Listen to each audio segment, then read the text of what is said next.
driver the number 14, Office Depot Mobile One Chevrolet, who finished second in today's Lenox Industrial Tools 301. Tony Stewart posted his 15th top 10 finish in 25 races at New Hampshire Motor Speedway today. It's his 7th top 10 finish in 2001. Tony, talk a little bit about your run out there today. It's a perfect day. I mean, for the organization for sure. I mean, this is a perfect way to go into an off weekend for sure, and especially going into Indy. This is, man, this is big for everybody at Stewart Haas Racing, and big thanks to the Hendrick Engine and Chassis Department for everything they do for us. But just really proud of Ryan and Tony Gibson, and it'd be interesting to see. I'm curious to see what the record books here show, but I'm pretty sure Ryan's probably the only guy to ever get 2 poles and 2 wins in a weekend here. So. In 3 or 2 different types. Well, I don't know. Kyle maybe did it but you know, to do it in the modified and do it in the Cup car today, and you know, for the organization to take the front row and get first and second today, it's just you couldn't ask for a better weekend. Okay. We'll open up for questions, but just another quick stat. I know that Ryan will be in here later, but this is the first time Stewart Haas Racing has finished 1-2. We'll open it up down here in the media center for questions, and we'll take it up to the press box. We'll start right here with Dave. Yeah, Tony, Dave Robin, NASCAR.com, and Christy just spilled the beans, but organization, and looking at the big picture, first 1-2 for your organization, you know, what does that mean to you on a day like today, looking ahead to Richmond especially? Well, it's huge. I mean, we, you know, it's no secret we've been struggling this year, but, you know, it really shows me the depth of the people we got in our organization.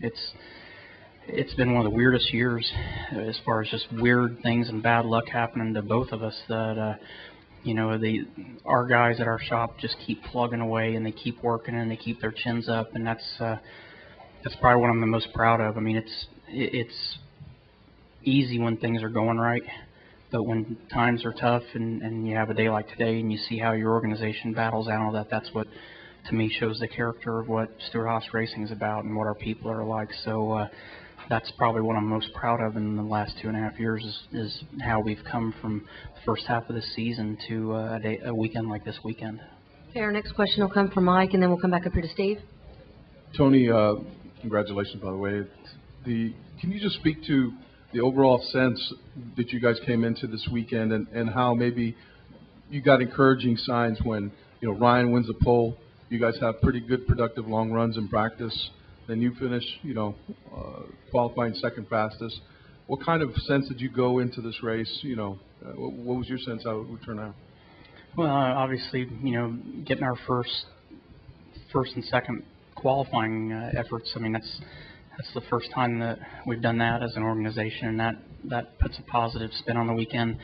You know, we were both happy with our cars yesterday, and you know, we were quickest in the morning session. The second session, when it got warm, we weren't quite as happy with our car, but Ryan was still happy with his, so that was encouraging. And you know, I'm really proud of Darian Grubb.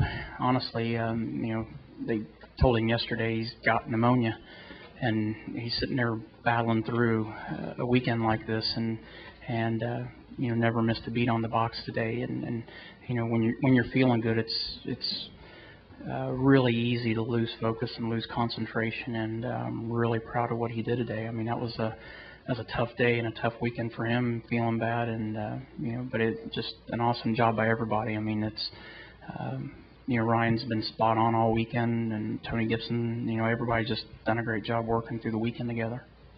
Okay, we'll take our next question from Steve, then come back over to Joe. By the way, yes, I'm still happy to be a car owner now, in case you had any questions about that. Yeah, I'm sure you will. I have no doubt. Hey, Tony, congratulations. You still looking forward to having this next weekend off, or you wish you could just take this momentum and the emotion and everything and just go straight home and go? Well, we only get 3 of them a year anyway, so they might as well take the rest of them away.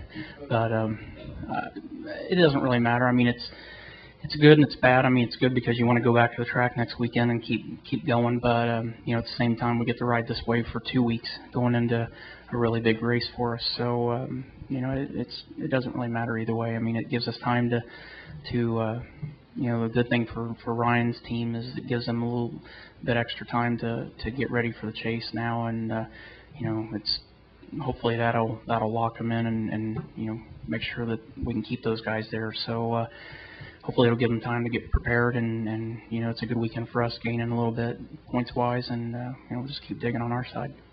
Okay, we'll take a question from Joe and then go up to the press box. Joe Menzer, NASCAR.com.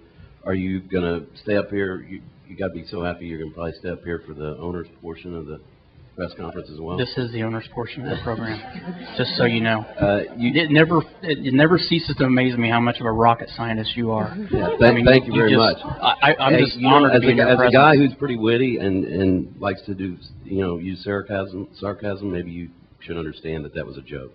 I knew that.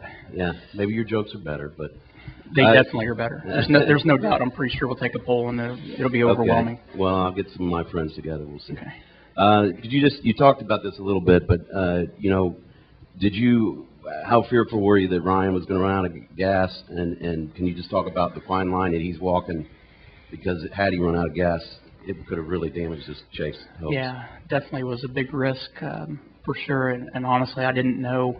You know, he got the lead pretty early there, and I knew how short we were. I didn't know what kind of mileage they were getting for the day. You know, if they were getting better mileage than we were, but you know, this is a pretty easy track to save fuel on in all reality, because you really have to use a lot of brake, but it's got long sweeping corners, so you coast a lot through the center of the corner. So it does give you an opportunity to save fuel pretty easy. And you know, when we had the lead and Carl was second to us, we were lifting just past the flag stand and able to just really save a lot of fuel and not hurt our lap times too much. So I honestly didn't know what his status was. I knew that he was probably having to save a little bit. The problem was, by the time we got to second, we were so far back that we just didn't have a chance to capitalize on it. But I think hindsight being 20/20, I mean, I don't mind running second and having him win the race versus us winning the race and him running out of fuel.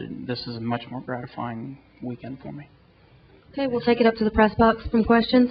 Yes, Louis Frank, Reuters. You kind of answered it, but as a team owner, you had to, during the last laps, you had to be excited for Ryan running up front. But as a driver, you hate to finish second. So, you know, what were you thinking? Closing laps. I was happy, period. I mean, you know that we've had you know when you're in that situation, as an organization, it can't get any better than that. I can promise you, I didn't leave anything out there. I mean, that was as hard as I could run to the end. I couldn't get the rest of the way. I couldn't get any further than that.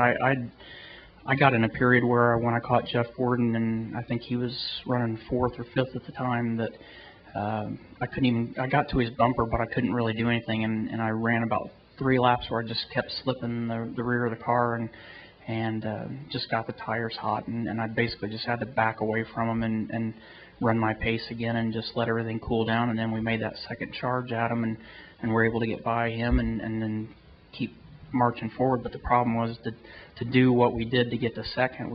I used everything up getting there, and that was as far and as close to Ryan as I could get. The good thing is we still got guys in the series like Andy Lally that don't see what's going on other than what he's doing. It amazes me the guy has no concept of the race around him, but you know, he held Ryan up a long time and held us up too, but it did give us a chance to close in. We just couldn't get the rest of the way.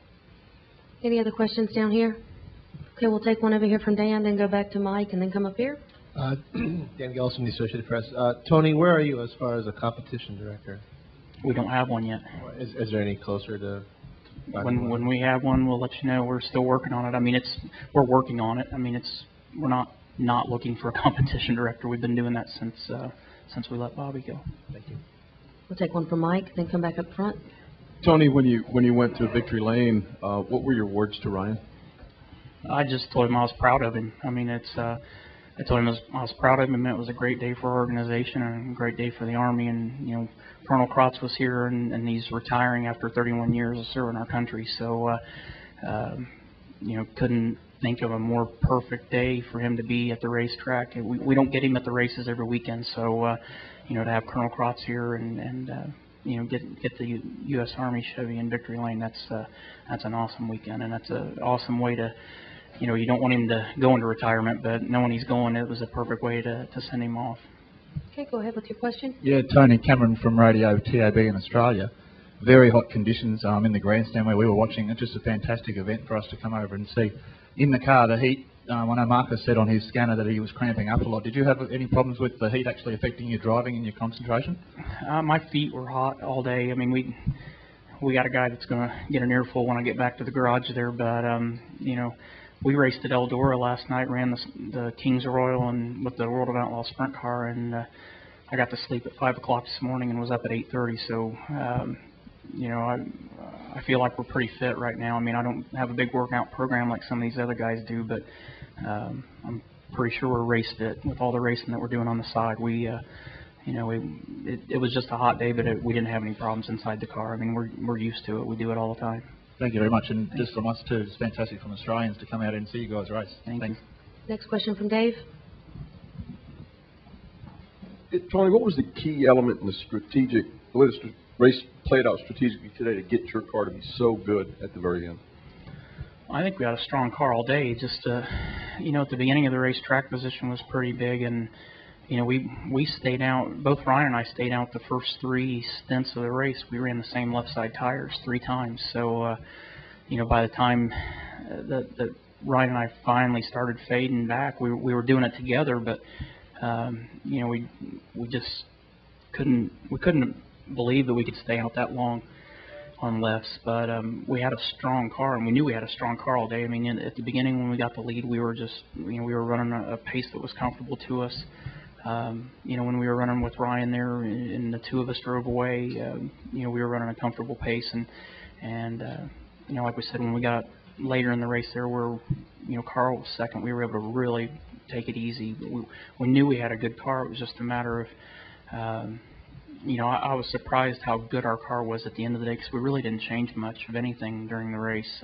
But it seemed like the later the day went, the better our car got. And I thought we had a good car at the beginning, but it just kept getting better when it cooled off later in the day. Any other questions for Tony? Okay, Tony, congratulations. Thank you for your time this afternoon. Guys.